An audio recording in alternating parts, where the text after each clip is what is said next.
2006 കാഞ്ഞിരക്കുറ്റിയിൽ വെച്ച് യുവാവിനെ കാറിൽ നിന്നിറക്കി വെട്ടിക്കൊല ചെയ്ത് കവർച്ച നടത്തിയ സംഘത്തിലെ പ്രധാനിയായ മലമ്പാമ്പ് കണ്ണൻ എന്ന പേരിലുള്ള ആളാണ് അന്ന് ജാമ്യത്തിലിറങ്ങി മുങ്ങി 19 വർഷത്തിനു ശേഷം കുറ്റിപ്പുറം പോലീസിന്റെ പിടിയിലായത്.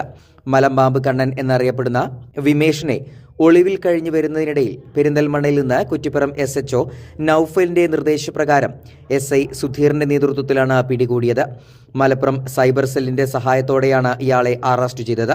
പ്രതിക്കെതിരെ മഞ്ചേരി സെഷൻസ് കോടതി പലതവണ വാറന്റ് ഉൾപ്പെടെ പുറപ്പെടുവിച്ച് വർഷങ്ങൾക്കു ശേഷമാണ് ഇയാൾ പോലീസ് വലയിലായിരിക്കുന്നത്.